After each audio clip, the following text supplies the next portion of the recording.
cold and windy outside. That's why I'm wearing my hemp robe that I made. Yes, I don't actually wear a robe to try to impress anybody. It's actually extremely comfortable. Yes, it's made out of twill hemp. I found out that fabric is quite expensive. I made this like 20 years ago. I've spent much time, however not recently, on the superimposition of the Taurus upon various aspects of life, nature, and existence. Speaking about nature, natura naturans. And it is the case that we don't see things three-dimensionally. The nature of how the planets revolve and actually how our solar system goes in a vortex around another vortex is fascinating. If we were actually able to see light three-dimensionally, and of course everybody looks at it two-dimensionally, it's like, well, here we have, transverse electrical magnetic, and, here we have the presumed photon. Of course, there's no such thing as a photon. That's a conceptual abstraction of the rarefaction of the coaxial circuit that is light. But if we're able to see it at a set frequency or wavelength, light, of course, is toroidal. And the rarefaction, of course, since the smaller the space, the higher the capacitance, which is completely contrary to human existence. A larger box holds more stuff. Something bigger is always more powerful. In the case of energy, the smaller the space, the higher the capacitance is. Light itself would be a vortex. It would be a toroidal vortex. And everybody loves, these are two huge things that people love to talk about that they have no idea what they are. They love to talk about the golden ratio. So what is the golden ratio? I say, well, it's beauty in nature. And they'll point to something like this. There's the golden ratio. It's a nautilus shell. Look at that. It's a golden spiral. And the other thing they like to talk about is vortexes. There's so many New Agers out there. They love to describe and point to beautiful images of vortexes. It's like, well, what is a vortex? Well, I don't really know. I tried to, because to make things simple is to truly comprehend them. And you can describe things all day long and show them to people, and that impresses them because they're superficial. But if you can actually explain it, and explain it in simple, then you truly understand it, because descriptions are not explanations. And of course, the nature of existence and that of natura naturans, or nature, is that of a vortex. But we're only seeing one side of the vortex. It's kind of looking top down on a donut. We see that. It's like, well, there's a vortex. And of course, it looks like a depression. If you would imagine a toroidal shape with a smaller hole at it, it actually centripetally spires inwards. But towards what? Not towards the other side. The energy vortexes spiral towards the plane of inertia, or to counter space. And of course, counter space is really a rather BS term. I shouldn't say counter space, but what else are we going to replace it with? Subspace, zero-point energy. The ether, of course, is more appropriate. But when you say the ether, you don't think of it as a term, as a destination, because the path up is exactly the same as the path down in the nature of existence. But anyway, a vortex is a torus. Like, wait a minute, that doesn't make any sense. If you actually think about a toroidal shape in simple, a toroidal shape, of course, is just a conjugate vortex, a double vortex. Think about that for a second. We take the plane of inertia along the toroid, the torus shape. Either side of course, is a vortex. And a torus is just a conjugate vortex. But wait a minute. The force geometry of magnetism is that of a vortex. The three-dimensional force vector of magnetism is the three-dimensional S-curve, which of course extrapolates out a torus. But a torus is just a conjugate vortex. In other words, it is the three-dimensional nature of the expansive vector of the loss of energy or inertia of the dielectric. We could say of counter space, we could say of the ether. Anyway, I'd like to apply that to the vortex of existence, and just think about that a second. The essential parts of a circle, of course, are a radius and circumference, and of course the center. And of course, if the radius is large, the radius is vertical. The circumference, of course, in terms of light, trying to make a simple analogy of superimposition of light, because light's circuit in frequency and its transverse electrical magnetic, which extrapolates out a vortex, extrapolates out the toroidal geometry. The center, of course, would be lux, or light. The radius or ray would be lumen, which of course in English would be illumination. But these are not two things, these are one thing. And this is how we end up with a three-dimensional conjugate vortex that we call conventionally the torus, because the three-dimensional force vector of extrinsic application, and of course the Greeks called this the euristostaios, they also too called it an anake, would be the manifestation, but the manifestation in simple, at the very most simple, is the geometry of the torus, which is just a conjugate vortex. So yeah, the radius would be the lumen, the circumference would be color, manifestation, phenomena. That's the stuff that actually dazzles humanity, of course. We're interested not in the center, not in the return, which of course is a definition of transmigration, the definition of ignorance, that we're fascinated with not the power that drives the Ferris wheel in the case of a child, a Ferris wheel with all the horses that are going up and down. This is what fascinates the children. If one were to have true wisdom, one would see at the dead center where you cannot see, conventionally cannot see, from anywhere outside the Ferris wheel, the thing that is powering all of it. We're fascinated by phenomena, fascinated by the puppet show, but we need to be fascinated by the energy that drives all of it. So the circumference would be color or phenomena, and what is outside the circumference, of course, is darkness.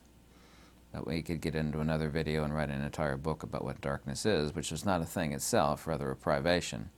Of course, darkness is only defined by gross matter, which of course blocks illumination, because everything is capacitance, resistance, permeability, and permittivity. That which blocks light is the manifestation of matter. Matter is not evil. I mean, the Gnostics, one of the fundamental failures of Gnosticism is it sees matter as evil. Well, it's not. It does block the light, and it gives definition to both light and form, but matter itself is not evil. Evil is the desire and the clinging towards same, specifically excess or excessius. All forms of ancient metaphysics say the same thing, that evil is excess and excess is evil. This is actually how, there's not another video or article out there in the entire world about this fact, and it is divinely simple if you understand metaphysical symbolism, or the idea of some numbers are of course words. So 666, if you actually say it in the Greek, is excessius. In Latin it's almost identical, it's excessius. And it's nearly the same in English, which is excess. Evil is excess, excess is evil. I tell you right now, every form of ancient metaphysics, monistic metaphysics, the true Indian, Greek, Egyptian, Platonic, Neoplatonic, Pythagorean, evil is excess. Yeah? Excess is not a thing in itself. Excess is an impulse towards excess, because it constantly has to be fed, and it can never be fulfilled, like a bottomless pit. There's two bottomless pits. We think in terms of a vortex, like, at the nature of natura naturans, the vortex which leads to counter space, where the plane of inertia is a bottomless pit. But that's entropy towards the one. The other bottomless pit, the true bottomless pit, which is not actually the other bottomless pit, is the impulse towards excess.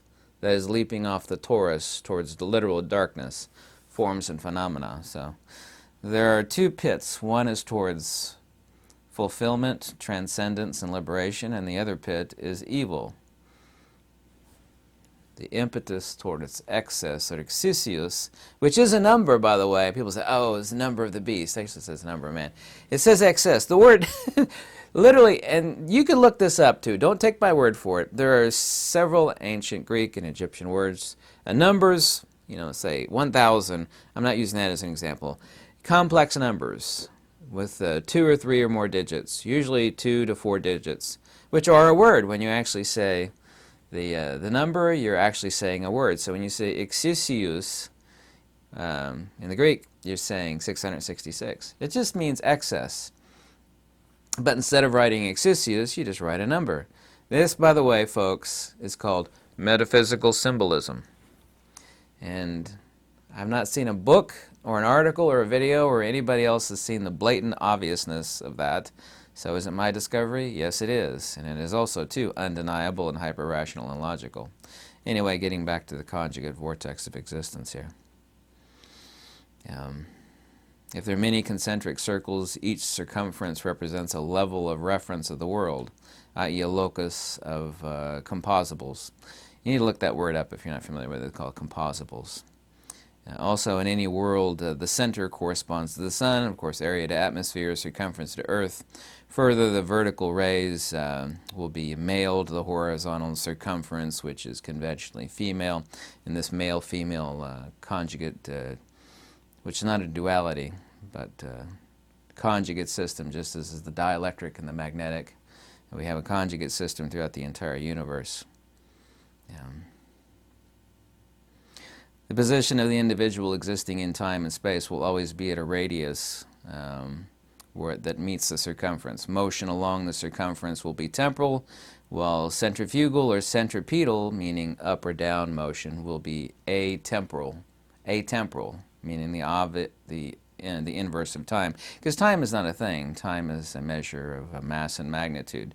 There's no such thing as time. You can't bend or twist time. Nikola Tesla railed against this insanity vis-a-vis the relativists and the ideas of what he called the fuzzy-haired crackpot, i.e. Einstein.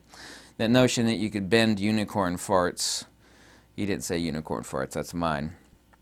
Regarding space and time, because space has no properties and time is only a measure. So this notion of warp space-time vis-a-vis relativity is insane. It doesn't follow natural law.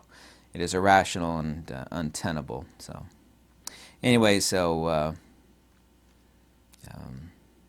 centripetal to centripetal motion will be atemporal, hence the spiritual progress, genuine progress, spiritual progress from the point of view of the individual or existence. Existence literally means to be outside of yourself, by the way. Existence or existence, if you think about it, and it does mean it literally, it means to be outside of yourself. This is one rare instance in English where the word is a true metaphysical meaning. This is what is hard for me to convey to people in the Greek and the Pali, where these words are not just words like vijnana in Pali means consciousness. Okay, well, so what? Well, the word vijnana is a composite of vi, which means opposite to, inverse of jnana or gnosis. So the word for consciousness, hyper-rationally in the metaphysical, also means ignorance or agnosis. Ignorance is consciousness, consciousness is ignorance. So this word has a duplicity of depth, just as Exisius does. And I can't believe nobody's seen that. Of all these Christian mystics and all these other people that have read the Bible like 1,000,000 times and are experts in these various languages, I can't believe none of them have seen that for the past 2,000 plus years. I kind of find that quite fascinating. Fascinating in that it's incredibly unintelligent. Anyway, spiritual progress from the point of view of the individual becomes a resultant of both motions, horizontal and vertical, which of course will be a spiral. The symbol, of course, of the double spiral, i.e. the conjugate vortex of the Taurus, represents a whole process of descent and ascent from the center. We're talking about the null point, the plane of inertia whose center is nowhere. It has no Cartesian value. This is the manifestation. Because human bodies are exactly that way. Everything that we experience and birth and everything is through orifices in the body. You know, the black spots of the eye, the ears, nose, mouth, the other places that we won't mention, of course. So this double spiral represents the whole process of ascent and descent from and towards the center. A purely materialistic concept of progress or spiritual progress, however, will be represented only by motion along the circumference. And away from the circumference, as I actually should add, and I've written, forgot to write here. While on the other hand, centripetal motion would be considered to be sudden, having precisely the well-known instantaneous or spontaneity of illumination. You can either spiral towards the center or you could fall directly into it. And that, of course, depends on one's spiritual proclivity of understanding, whether it be spontaneous or... And this, of course, was a debate amongst the Chinese and the Mahayanas and others, you know, whether illumination is spontaneous or whether it's gradual. And the answer is both. You know, it could be one or the other, or both at the same time. And this is why liberation is atemporal. You know, falling towards the center is the complete opposite of time. Centrifugal motion is temporal. It is a motion towards mass and magnitude. So, Everything that we understand about the universe must be divinely simple. It doesn't have to be simplex and hard to explain, which of course it is hard to explain, because human beings don't have the mentality. They're never brought up to think like this. Their brains have never been in that weird gear. And I can't drive a manual shift on a car. I know there's that gear that basically people never go to. At least there are in some vehicles. It's just a gear in people's minds that's never been exercised. Use it or lose it. Muscles are not used, they atrophy. And that muscle has really never been used by anybody. Almost nobody. It exists for you to expand upon, and it makes life, so much more awesome. I mean, my life, existentially sucks because I'm always struggling to pay the bills and all the other nonsense, pain, misery, suffering, taxes, all of that stuff is unchanged.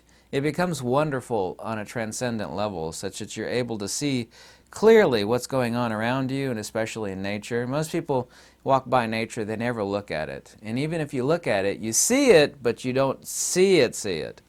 And people say, why are you so interested in metaphysics? It doesn't make you any money, it doesn't pay the bills. And all of this is true. There are things that are transcendent to this existential world, which of course are superior. Those are the things to be sought, which make life better.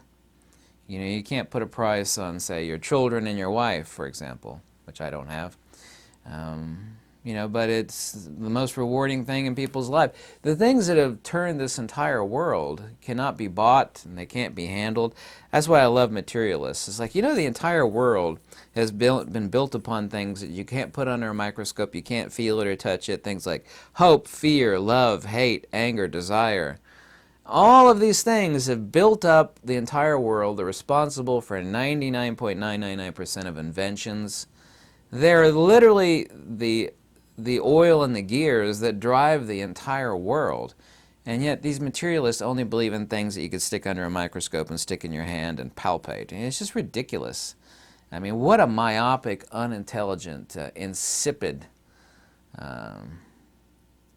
pathetic, false view upon the reality of natura naturans. Anyway, if you could think about that and what a vortex actually is, because a torus is nothing other than a conjugate vortex, and magnetism's geometry is the torus. It's a three-dimensional force vector away from the ether, counter space, or subspace. Whatever word you want to use, it doesn't make any difference. Nature doesn't care. Mother Nature, you say. Not that Mother Nature is an actual person. Keep saying Mother Nature, like there's this hairy armpit chick out there, And it's just for sake of humorous analogy, that refer to Mother Nature as, the muddy-footed chick wearing a hemp skirt. But nature must necessitatively, there's that word again, ananke. But ananke doesn't really mean a necessity. I've got a whole book, 354 pages long, attempting to explain ananke, and it never accomplishes. Ananke just means this: it can't be any other way. It is this in most simplex and divine. It can't exist any other way. Anything else would be complex and contrived and necessitate some sort of divine creature up in the clouds with a beard, all the other really hooey, that people are always espousing. Well, I believe. It's like, I don't care what you believe. Let's get to facts, logic, and wisdom. And, the stuff that you're talking about has nothing to do with that. And, people need to put their beliefs aside a lot more often. It's like, what is actually true? What if I were a genuine